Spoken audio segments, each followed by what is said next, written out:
Welcome to the podcast. Today's episode is a conversation I had with an old friend and colleague, Doug O'Brien.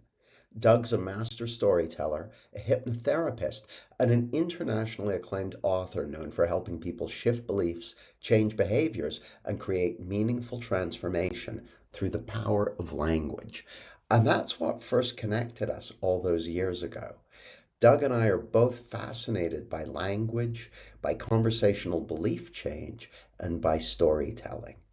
Now, Doug's the author of the international bestseller, The User's Guide to Storytelling, as well as The User's Guide to Sleight of Mouth, both books widely used by coaches, communicators, and changemakers around the world.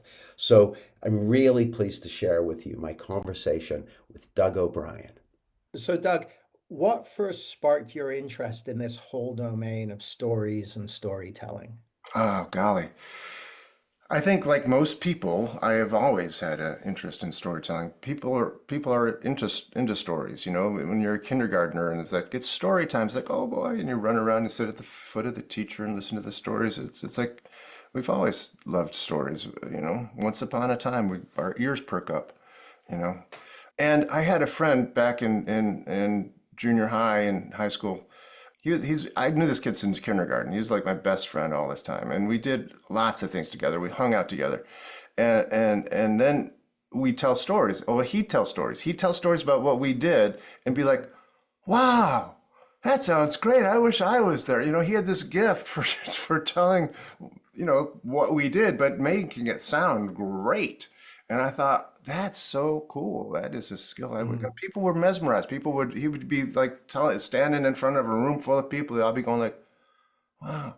And it was great because he also made me look good a lot of times in the stories, and it didn't always look that good in reality, but it looked good in the story. And that created my fascination with storytelling. But it wasn't until later when I got into doing what you and I have both in common, which is the NLP and the Ericksonian hypnosis stuff, it really sort of came back into my life Mm. because, Tony Robbins was a great storyteller.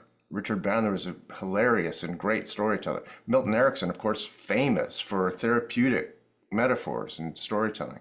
So that's where it really got going as well, because I saw the value in how do you, deliver a change message, a therapeutic, you know, enlightening kind of message in a story, sometimes without people knowing that you're doing that. In Erickson's case, a lot of times these were stories that were, bypassing the conscious mind in his use of hip stories for hypnosis. So that's really where it got going.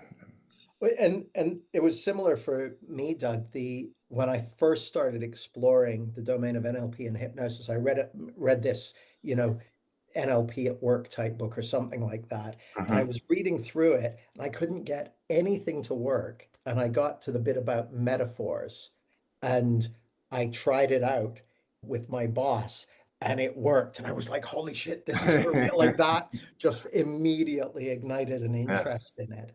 yeah, So I've got your book here, The User's Guide to Storytelling, nice. which I recommend. What was it that motivated you to create this? Oh, golly, that's a story unto itself. How much time do we got? I'll try to make this quick. In my doing NLP and hypnosis and sleight of mouth, I was going back and forth to England quite a bit to teach for Nick Kemp under the auspices of Nick Kemp in Yeah, I know, Nick. Leeds, England. Yeah, great guy. I loved Nick. And he'd bring me over to do sleight of mouth classes. And, sometimes Ericksonian hypnosis, but it was, mostly sleight of mouth because it's a short, come over for the weekend, get it done. But we had this shared joy in storytelling, and he was working with Frank Farrelly, and Frank was a great storyteller. And so we decided to make this website once, this sort of vanity project website where we would tell stories. We called it Stories from the Outside In. And we created an image of an inn, a country inn. It was called the Outside Inn, had a sign in front of it. And he commissioned a guy to make a painting, so it became this thing online, and you could go into the inn and go to the different rooms in the inn and hear these different stories that we recorded. And we kept them short. They were like, 2-minute stories or whatever. But depending what room you went in, you'd hear different kinds of stories. They tended to be, of course, at the time, therapeutic stories, Ericksonian type of stories. But then we started branching out a little bit. And we started teaching classes in it, stories from the outside in weekends. And the more we did this, the more it sort of just evolved away from being strictly therapeutic stories to being stories. How do you tell a good story? And it evolved from that. It was a very popular class. He would come to New York, we would do it here. I would go to Leeds, I would do it there with him. We just did this. And it was such a great, great class. And yet, we only got 10 people, 12 people into our class, maybe 20 sometimes. But it's like, why is this so hard to sell? Why is this so hard to sell? And then Nick, I'm sorry, this is getting to be a longer story. Just Right. Look, you've got me on the edge of my seat, man. But Nick was into the ukulele. I think he's probably got a room full of ukuleles by now. But I imagine he actually does. But he had this book in his shelf called Get Plucky with the Ukulele. It was a book about how to play the ukulele. And I picked it out of the shelf and I was looking at it. And in the first half of the book was all about, people who have played the ukulele, like George Harrison and Tiny Tim and, David Bowie. And it's like this whole history of the ukulele. And it was colorful. It was images and drawings. It was really fun. And then the second half of the book was, how do you play the ukulele? And I thought, well, this is good. This is what we need to do. This is how we need to present storytelling. We need to write a book about storytelling that's just like this book. So long story short, that's what we did. In fact, that's what I did because he fell out of the project. And so this is, in a sense, a storytelling version of that. It's the first half of the book is history of storytelling, lavishly illustrated, lots of pictures, lots of illustrations. And the second half of the book is how to, tell your own story, how to, write a good story and then how to tell it well. So there's two aspects of storytelling. It's having a good story to tell and then telling it well. Well, and you said something at the beginning of the book, which I thought was very incisive, Doug. You said storytelling is a craft that can be learned. Great storytelling is simply a matter of good decision making. Mm, So learn to make the kind of decisions that novelists, screenwriters, playwriters, speechwriters, columnists, and poets make, and your stories will instantly become more entertaining and engaging. And it struck me that, yeah, like whether it's great movies or great TV shows or books that you can't put down or whatever, that's an example of someone making great decisions of storytelling. yeah, And we can bring that into our own storytelling. So you said that the book was designed to answer a question, which is how do you tell a great story? How do you tell a great story, Doug? I don't know. Yeah, Um, well, me neither. there's a quote in the book that I just love. It's like Somerset Maugham said, there are three keys to writing a great novel. Said, unfortunately, no one knows what they are. But the craft of storytelling is different than there are certain things. I mean, there's lots of different variations. There's no one way to tell a good story, but there's some things that will work in storytelling and lots of things that won't work in storytelling. So, one thing that is true for pretty much all stories is that there's a structure to it, an arc. There's a beginning, a middle, and an end, right? There's a beginning, a middle, and the end. And so it has to have some sort of thing where there's a setup, this is where I am, and then something happens, there's like an inciting incident or something takes place where it, causes action to take place, and then there's a resolution, right? So it goes from here, something happens, and then there's an ending. That's what must happen in any story. Now, how do you make that happen, and what's the point of the story is a whole another thing. I mean, a good joke has a story structure to it, right? Sure. These guys walks into a bar, and then something happens, and then, oh, that's funny. There's a joke, or there's a punchline. A good story structure has a very similar arc to it. There's a setup, something happens, and then it leads to this action, and then usually, if in a good, well-crafted story, the punchline, if you will, or the point to the story comes just by the ending, just before the ending. But of course, in a story, it doesn't have to be funny. It can be, but it doesn't have to be. A joke, pretty much has to be funny. But in a story, it still has the same structure, but sometimes it can be very sad, can be very poignant.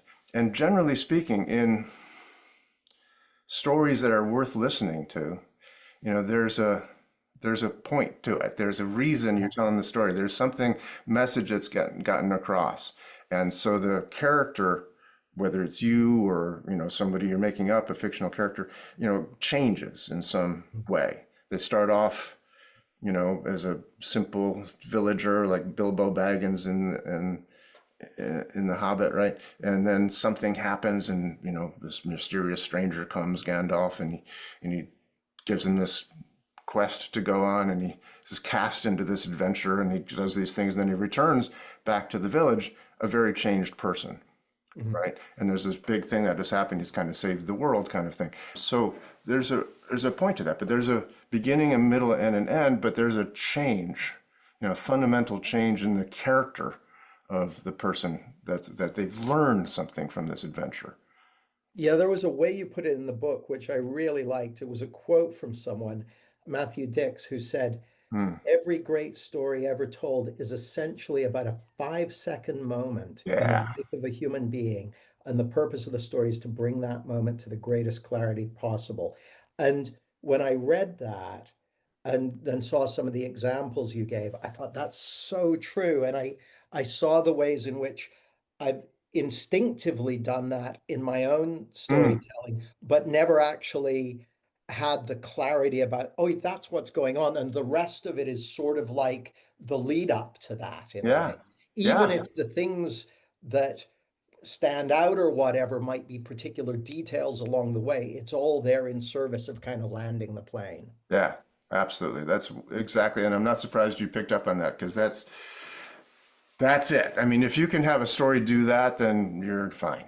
You're Yeah. you're, you're going to be fine. Yeah, that's that 5 second moment is that moment where you go like, oh, I get it. This is what's true, or this is what's reality. This is the important thing. Mhm. And again, that 5 second moment usually happens right near the end. There's a structure in the book. I talk about story structure a few times. There's a Yeah. very amusing thing that Kurt Vonnegut did once about the story structures, and if you ever watch that video on YouTube, it's really instructive and really funny. Kurt Vonnegut teaching this. But Oh, I didn't realize there was a video about. I'd love to see it. Vonnegut's one of my favorite authors. oh, So he is wonderful. Absolutely, yeah. Check it out. It's a I don't know the name of it, but it's easy to find on YouTube.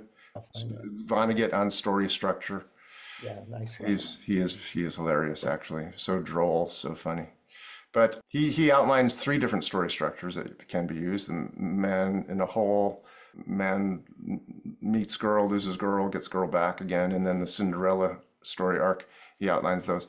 But my friend Seth Barish, who's a director, a Broadway director, a New York Mhm. City director, some of his things have been on Broadway, has directed Mike Birbiglia's shows. I don't know if you know Mike Birbiglia. Yeah.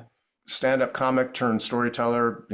His one-man shows are long story arcs, but they all have the same structure to them. They all do the same thing that Seth has outlined so brilliantly, and is in this book.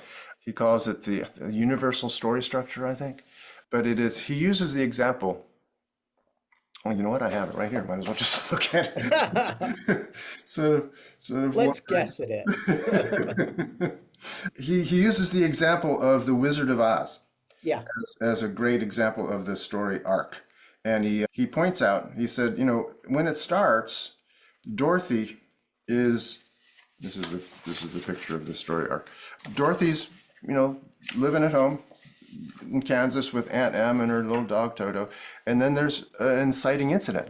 The dog bites Miss Gulch, the bad-tempered librarian woman who grabs the dog and is going to take him down to the pound to have it be euthanized, have it be destroyed.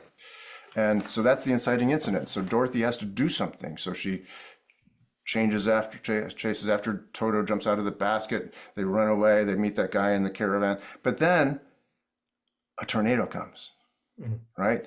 That's not the inciting incident. It's one of the things that happened after the inciting incident, which is the dog biting Miss Gulch.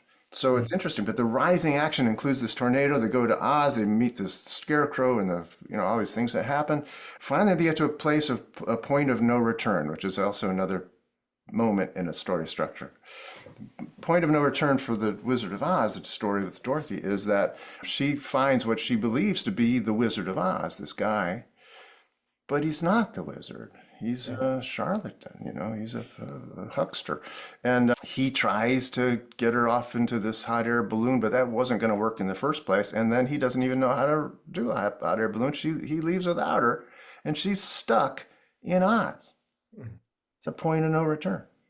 But then the main point, this is Matthew Dix's 5-second moment. The main event takes place. So this is the point to the story, right? Everything's building up to the point of the story. The point of the story is the good witch comes back, Glenda comes back, and she says, "Hey, Dorothy, you're the Wizard of Oz. Mhm. You've got the power. You've always had the power. All you need to do is click your heels together and say, 'There's no place like home. There's no place like home.'" And poof. And that's true. She does that. Big reveal. She's the Wizard of Oz. Right. Often, by the way, the title of a movie has to do with the point to the story. And Right. this is the big reveal. She's the Wizard of Oz. She's got the power. And then back home and the resolution, the story's over. It's like the punchline has been told. Yeah. Why continue telling a joke? So literally 90 seconds later, they're rolling credits, Dorothy Yeah. played by, the movie is over. And it's so interesting, Doug, because that segment of the film is actually in my book Clarity. Oh, really? So Which segment? the segment where she clicks her heels together and wakes up, Ah, there's no place like home, and she wakes up in her bed, because I'd instinctively zeroed in on that as the piece of the movie yeah, because it was where the power was. that's It's it. very, very That's cool. it. Yeah, and it's really cool because often people miss that that's true. I mean, they get it from an emotional standpoint, but they get it, Yeah. don't think of it intellectually. And it's interesting how there are different things go on in stories. There's sort of plot arcs, which is kind of what we've been talking about, but there's also character arcs. Mhm. The character who's living through this plot has moments of clarity, has moments of like, oh, I get it. There's a kind of an arc to that too. Ultimately, they need to come together, at the point of the story, and they do in a good, well-structured story. They'll obviously do that. And in this one, of course, Dorothy learns what Erickson is always telling us, that we have the power within ourselves to change and be and do what we want to have done. So that's why the story is so wonderful and universal. Well, and I love that you mentioned Erickson. A lot of the people who listen to this podcast are coaches and therapists and change workers. Erickson is one of my heroes Mm, in terms of his understanding of how people transform and stories and that sort of thing. Just that, and I know that you and I share a fascination with language and stories and sleight of mouth. Your other book, A User's Guide to Sleight of Mouth, which do you have a copy of it there so you can show I do, people? yeah. Coincidentally, I happen to have one right here. So, do you want to just say a little bit about sleight of mouth? I know for some people listening to this, they won't even be familiar with the term. So, I just love to hear your take on what sleight of mouth is, how people can use it, and what you see as being kind of the important things in learning to use it and that sort of Okay. thing. Yeah, I'd be happy to talk about that. Sleight of mouth is this wonderful, I almost hesitate to call it a derivative or a subset of NLP, although that's how I learned it. I learned it as part of my master practitioner training back in the 80s from Robert Dilts. Mhm. It was created by Robert Dilts. And the story that he gave was that he was modeling, in a sense, Richard Bandler, who was the founder of NLP and famous for modeling other people. Bandler modeled Erickson, Bandler modeled Fritz Perls, Bandler Mhm. modeled, all these people. Dilts modeled Bandler. And so Bandler was amazing at persuasion. He could sell a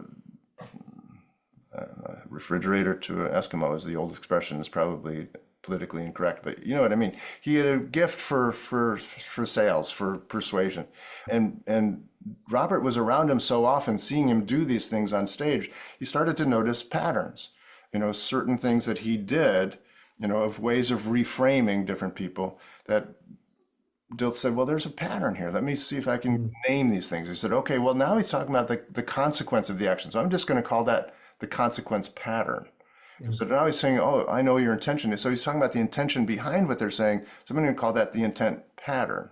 And he kind of made these names for them. Then he began to track them, and he created this icon chart for where he could put these different patterns, and created this thing that he called sleight of mouth, because he said he likened it to sleight of hand in magic. And it has that connotation, certainly. But the reason he called it that is, he said, in magic, it's not really a question of trickery. It's a question of shifting perceptions, right? So if I say to you, look over here, and I'm doing something tricky over here, I'm palming the cards or whatever, you're seeing all this, but you're in your brain, you're deleting things that you don't think are important. Yeah. And you're focusing on what you believe to be important. Mm. In a sense, what sleight of mouth does, it helps you to shift what you believe to be important. So he wanted to use that analogy. Yeah. That's why it's called that. But what it basically is a system that's developed from these early days of conversational belief change, where you listen for, precisely what is the belief that's being said, what is the person actually saying, what they're actually believing, and then having this, set of patterns that you can use to reframe that belief and help them, believe something different. I find it a fascinating domain of exploration. Can you give any examples that come to mind, Doug? Sure. Yeah, absolutely. As an example, there's in the Sleight of Mouth book, there are dozens of examples both from Robert Dilts's early work and some mine that I added to it. But just as an example, if a person, let me give you a good example, says you showed up late for lunch today, and you're always late. It seems like to me you're always late. And in fact, frankly, that you're late for our lunch means that you just don't care about me. You're being late means, so that's a belief. It's a complex equivalence. You're being late means you don't care about me. And I said, whoa, now you tell me. I wish you'd cared enough about me to tell me sooner. Right? So it's called an apply to self pattern. So I'm applying to self. You tell me I'm late, I'm telling you you're late and telling me that.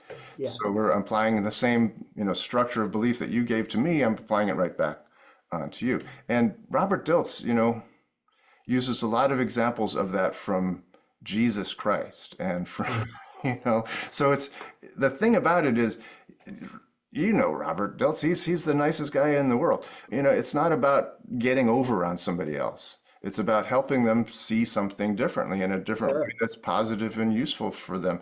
And so he wants to say, this isn't about trickery.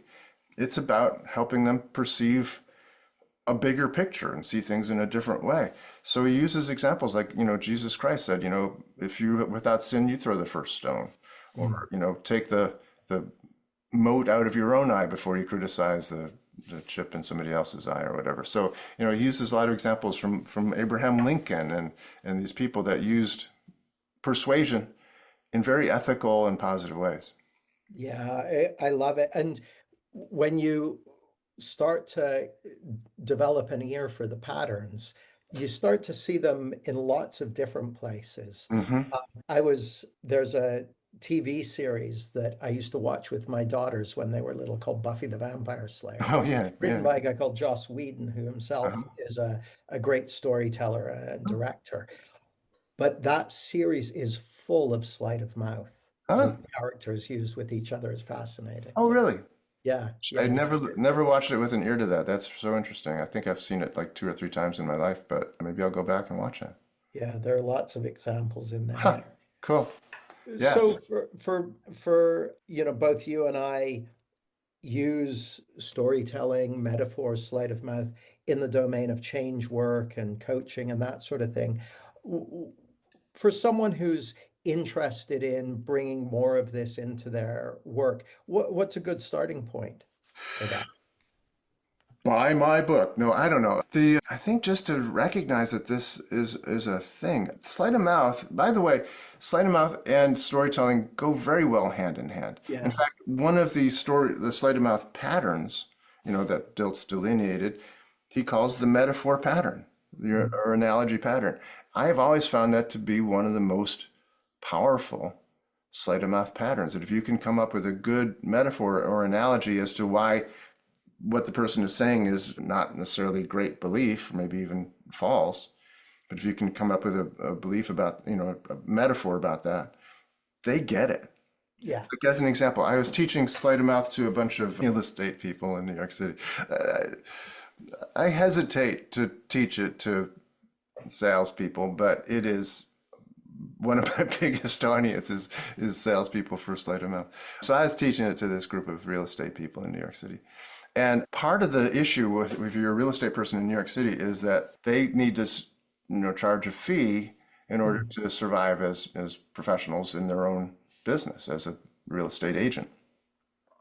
So if you want to get an apartment in New York, you've got to pay the agent like 2 months rent. So if you're renting an apartment that's $1,000, you got to give the agent $2,000 if they find you that apartment, and you sign a lease, you owe them $2,000. So whatever 2 months rent is, that's what you pay the agent. Sometimes with the rents these days, that's a lot of money. Yeah. I mean, it's always been a lot of money, but it's like a lot of money now. And so people don't want to pay it. Why would they want to pay a lot of money for something? Especially when they can get it like on Craigslist. They say, yeah, a friend of mine got a great apartment on Craigslist. Why do I need to pay you $4,000? And a friend got a great apartment on Craigslist. And so it's a valid objection, if you will, using sales terms. It's a belief using sleight of mouth terms, but it's an objection. So one of the analogies that we came up with together is like, well, if you have an impacted wisdom tooth, or if you have a root canal that needs done, do you want to go to the very best dentist, or do you want to go to some guy you found on Craigslist who's the cheapest? Yeah. Because you get what you pay for. Yeah. And what I'm going to give you, and then you go to some other sleight of mouth patterns to explain that point a little bit more. But that metaphor, people get it. Yeah. There's also the metaphor of like, you know this story, I'm sure, is in one of the frontispieces of one of the NLP books about a guy there's a battleship that's out of sync, and they bring in this, battleship repairman, which of course you can just look him up on Google, battleship repairman. But he comes in, he's got this little black bag with him, and he's walking around the ship, and at one point or another, I'll make a long story short, he puts the bag down, takes out a pair of pliers, and taps on this pipe, and just hits this valve like a 1/4 inch. And then, everything's running perfectly. And so he goes up to the captain and says, okay, that'll be $10,000, please. He said, $10,000? That's ridiculous. All you did is tap on a pipe. I only need an itemized receipt. And he says, or invoice. He says, okay. So he puts down his bag, takes out this pad and says, for tapping on the pipe, $1. For knowing where to tap, $9,999. So that's another metaphor for the value of expertise. And it's a great metaphor. And Doug, it has me think of the kind of change work that you and I do, because often I work with people, and I'm sure you have a similar experience. Sometimes someone has been trying to solve some problem or get relief from some suffering or get a breakthrough to something, and they've tried almost everything, and often over many months or even years.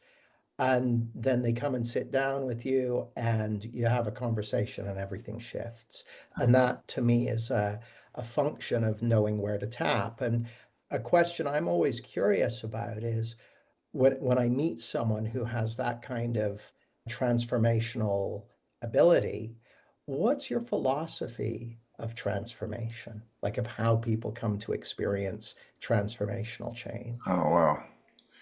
I didn't know you were going to ask me a hard. I didn't know I was going to ask you it. Somehow you've led me there. Oh, But without putting you on the spot, I haven't even had as it coffee occurs- yet, man. as it occurs to you right now. Okay, so my philosophy towards transformation is that, I mean, it is really kind of what Erickson said over and over and over again, that everyone is as individual as their own thumbprint, right? And they all have what resources they need inside of them to change. And your job as a therapist is to help them get access to that. It's kind of like the story that Erickson always told about how do you make change happen. And he said, well, it reminds me of a story, which I'm sure you know. He said, I was walking home from school one day back in 19, '08 or whatever year it was. And this horse, which is the major mode of transportation back then, ran past my friends and I on the path and ran into this farmer's yard and started drinking out of the trough at the farmer's yard. And we just watched him. It's been no big deal, nothing we haven't seen before. But the farmer came out and he was all irate and said, "Hey, you kids, get your horse out of my yard. Get him out of my trough." He said, "Well, it's not our horse, but we'll make sure he gets back where he goes."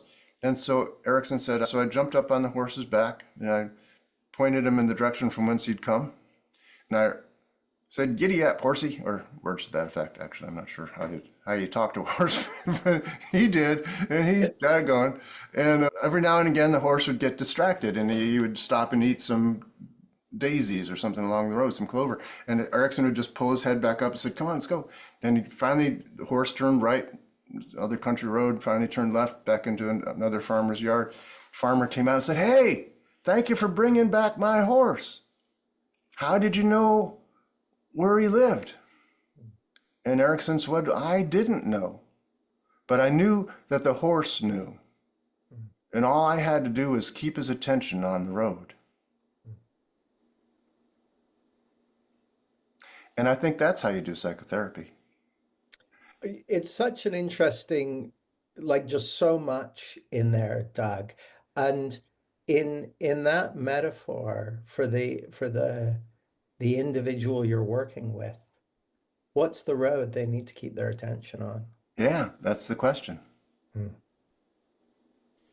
And as Erickson would often say, "I don't know, Mm. but I know that the horse knows. So I just have to keep his attention." So yeah, it is an interesting thing because sometimes we do know. Sometimes, as experienced therapists, or use a better, more appropriate word, perhaps coach these days. But as a people helper, a professional people helper, as Dave Dobson would call it, we've been around the block a few times. We've done a lot of thinking about these issues. We've seen people. We've seen it before. So sometimes we do know, or we have a really strong sense what the person needs. And the thing is, advice is cheap. Therapy costs money. And so that's when I start nudging a little bit. It depends on the person. Of course, sometimes we'll go right into it and do some NLP process or something that gets it done in a minute or two or a session or two. But a lot of times I'll prefer the more organic, generative approach that Erickson would take. And I'll tell some stories and I'll see how they respond to things. And I'll give them some homework and see if they do it. Sort of stuff. Because I can't make somebody change. I can't make somebody go into trance. I can help them if they're interested. Yeah. Yeah, that aligns very much with my own take on it, which is that everyone has this innate capacity for transformation. Mm. And my best shot at helping create the conditions for that is to head into an insight-friendly space with them. Yeah, Uh, yeah. and Yeah. it's surprising how often exactly what they need shows up. And that's really, really true. One thing I've gotten a lot from my work with Stephen Gilligan over the years is creating that space, that safe space, the coach space, if you will, where you're just like holding the energy in this place, this environment where they can change. Even Dave Dobson said that. Dave Dobson told a story once. He said he was teaching a seminar or so in Denmark, and there was a guy sort of lurking in the back the entire time. And finally, he came up after the seminar was over and he said, "I'd like to meet you, Dr. Dobson. I am Henrik, whatever. I'm the Ministry of Psychotherapy in Denmark, and I just wanted to ask you a question, if that would be all right." I said, "Sure, that'd be great." He said, "So are you really basically saying that it is as simple as the client knows the solution and all we need to do is create an environment for them to do that for themselves?" And Dobson said, "Yeah, basically that's it." And he said, "Huh, and it's that simple?" I said, "Yeah, it's that simple." I said, "All right, well, don't worry, we'll make it more complicated when you're dead."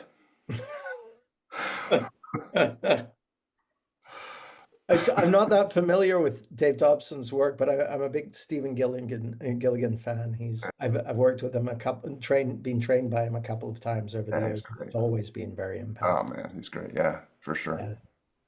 for sure. Yeah.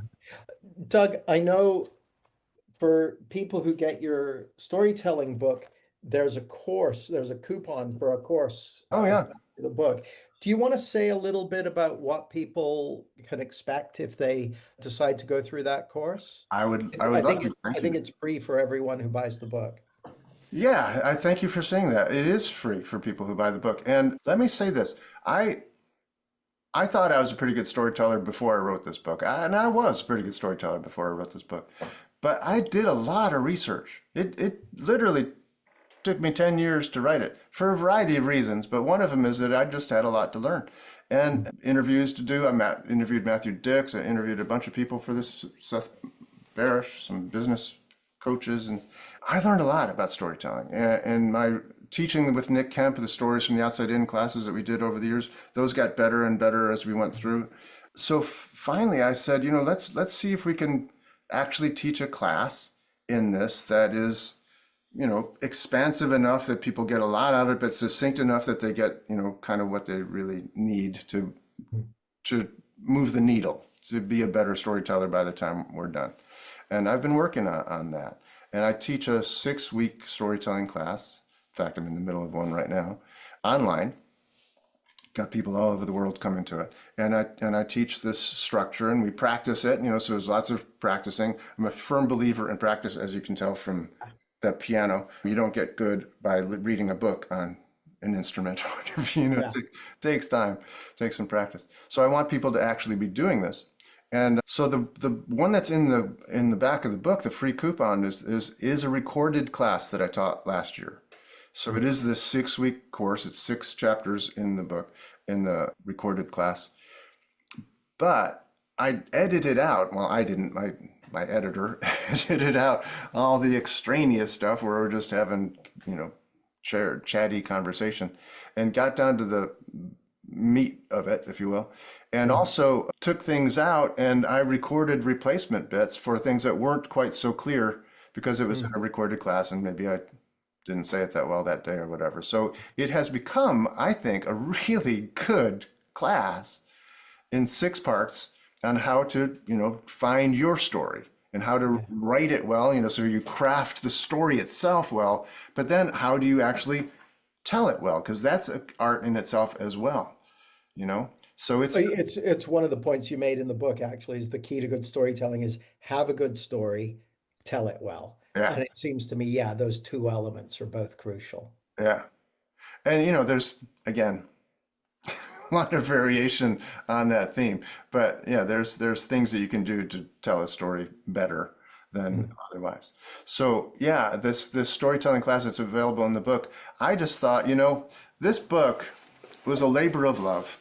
I really spent a lot of time on it. I worked very closely with the book designer.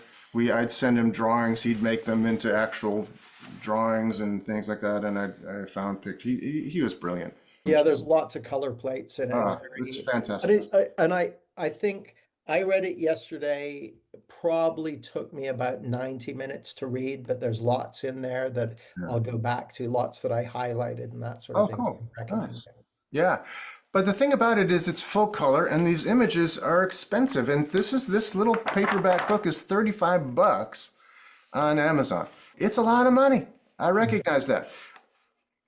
Not compared to buying an apartment, renting an apartment in New York City. Well, that's true. Yeah, so buy this instead and just sleep on the bus. You'll be fine.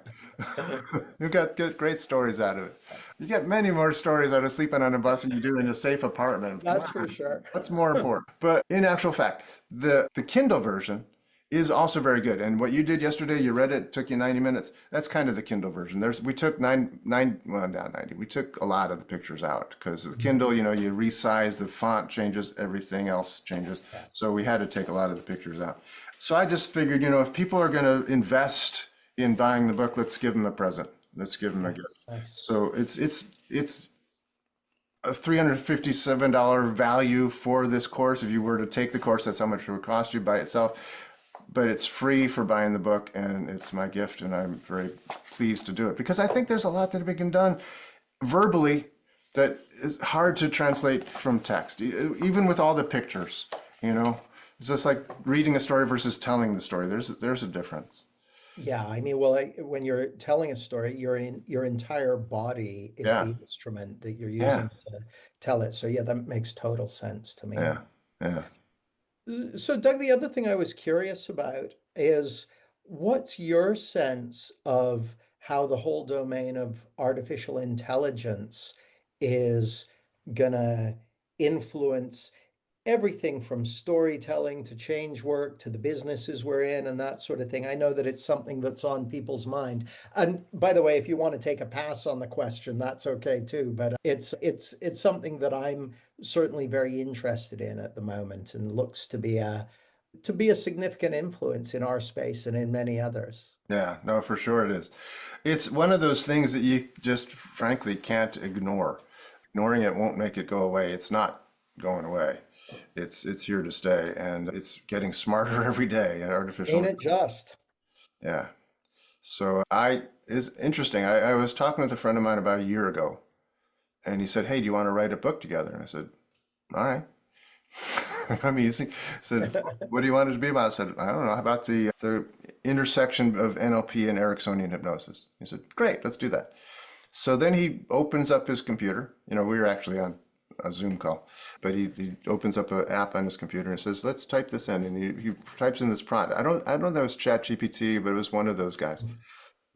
And within minutes, he had a 12 chapter outline for Mm. a book of that description. And it was brilliant. It was like, fuck. It was so good. It's like, yeah, Yeah. I want to read a book like this. This is great. Oh my God. And then he plugged it in, the prompts and everything into another app that was like a book writing app. And 15 minutes later, we had a like 180 page book, Mm. and it sucked.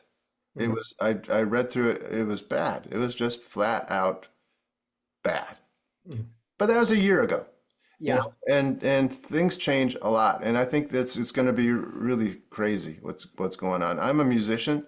I've been a songwriter in my day, and played in bands and played in lots of different places. But there are apps that write music in, again, a minute. You can put in, and have it be sung by, Dolly Parton or whatever, and it sounds great. And they're Yeah. good songs, they're good lyrics, they're good tunes, they're good chord changes. I mean, it's like shit, you know? So, yeah. Somebody once said the problem with AI is it's not doing the shitty jobs, it's doing the fun jobs. It's it's not washing your dishes. Yeah. It's writing the songs. Send in the robots. Yeah, well, for sure.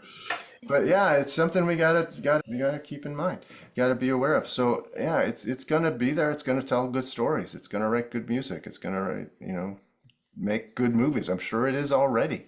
Yeah, the Screen thing that Actors Guild is on strike for 2 years. yeah, for sure. The thing that struck me listening to you is that like you, I'm sure that it ain't going away and it's just going to keep getting better and better. Uh, And the thing that struck me is I know this is true for me in the books I've written, and I'm sure it's true for you in the books you've written. A big value of writing the book is what you learn and who you become in yeah, writing it. And even if an AI could theoretically create the books that you and I have created, right, what we wouldn't get is the journey of transformation we go through in writing them. And I see that as not, there's not a therefore in that, but there is a question in it, which right, is right. like kind of be careful, be careful when you choose which essay Chat GPT writes for you, because there's a Yeah, learning journey that you're not going on such if a you such a good point. It is such a good point. yeah. It's interesting. It's analogous to, not that that's the same as, but similar to a point I was making in my storytelling class I was teaching yesterday. I teach the class in the form of like a moth story. Mhm. Are you familiar with the moth? Only from reading your book. Oh, okay, okay. Well, let me, for the listeners who aren't aware, there's a storytelling organization centered in the United States, but I believe they have storytelling events in, London and Rio de Mhm. Janeiro and Paris and whatever, all over the world, mostly centered in the United States. But what happens is people get together in large groups, auditoriums and stuff, libraries, whatever, And large groups of people get together to hear these stories, and people have a theme for the evening. So the theme might be like, I don't know, being an outlaw or whatever. There's some sort of theme that they got from the moth people. So all the stories have to relate to that theme, right? So it's not just a free for all. Yeah. But then people put their names in the hats, and whoever gets their name pulled out of the hat gets to go up on stage and tell a 5-minute story. But here's the thing: the story has to be true. It has to be about yourself. This is a thing that I did or I experienced. Right. So it has to be true, and you have to tell the story in 5 minutes. There's lots of different ways of telling stories. Erickson often told stories about himself, but back when I was a kid, so they weren't like revealing about his inner self. They were metaphors for the listener's sake. But with a moth, you got to be telling a story that is like opening your soul to the audience, right? You got to be revealing yourself. You got to be standing up there naked, as it were, And that journey of being able to do that as a storyteller is huge for the person. It is transformational, not for the people listening. Maybe it is for them too, but for the person telling the story, it is transformational. To be able to like take a story, to craft it, and then stand up in front of a room full of strangers and tell about this inner thing that you discovered about yourself through this experience that you had. It's transformational. Yeah. And so, yeah, you're right. The process of doing it is transformational. There's storytelling. I know a guy, as an example, who's a brilliant storyteller. He travels the world, professional storyteller. And he's great at it. He tells stories about like Odysseus in the underworld and stuff like that. So he's not revealing anything about himself. Right. I mean, I guess, a performer always is in some ways, obviously, but it's not about him. Yeah. Not about a decision he had to struggle with and the stupid thing that he did and the people that he hurt and how that, it's not about those revealing moments. It's about how he does this great story from Odysseus. It's different. He's kind of hiding behind the characters. Yeah. It's a third person perspective rather Yeah. than a first person. Right. So I think that the idea of learning and growing as a person when you write a book instead of letting AI do it, the process of learning and growing as you write your stories and tell your stories instead of letting AI do it, I think that's really important. Well, it raises a really important point, Doug, and I know you got to go in a second, but it means sharing something of yourself with the audience. It means being visible. It means being Mm, vulnerable, all of yeah, these things. And that yeah, that in itself is a transformational journey that absolutely. telling your story can Yeah. take you on. So I thoroughly recommend your book. Doug, where can people find you and your work if they want to learn more? Well, if they Google Doug O'Brien, they'll find me pretty much, generally speaking. I'm not the hockey player, though, just as a proviso. I Right? never played hockey. But I have a few websites. Ericksonian.com is pretty easy to remember, but essentialcoachingskills.com. I have an Essential Coaching Skills podcast, as you know, Yep. because you've been on there. Essentialcoachingskills.com is best place probably to find information about me and the courses that I'm currently teaching and the user's guide to storytelling book as well available. By the way, I mentioned that the Kindle version has removed all the images, well, at least a lot of them. It's still really good read, but it's black and white in most Kindles. There's on my website, there's an enhanced PDF. So if people are reading it, instead of on a Kindle, if they're reading it on an iPad or whatever, they can download it from my website. And it's got all the images. It's got all the proper layout, and it's really nice. So Well, like I said, thoroughly recommended, and it's a quick, easy read, but it's also a powerful reference book to go yeah, back to again and again. So thank you, Doug. Thanks for your time. Great to connect with you again, and I look forward to seeing you again soon. thanks for having me, Jamie. It's been my pleasure. Pleasure. Thanks, Doug. Thanks for your attention. I look forward to seeing you soon.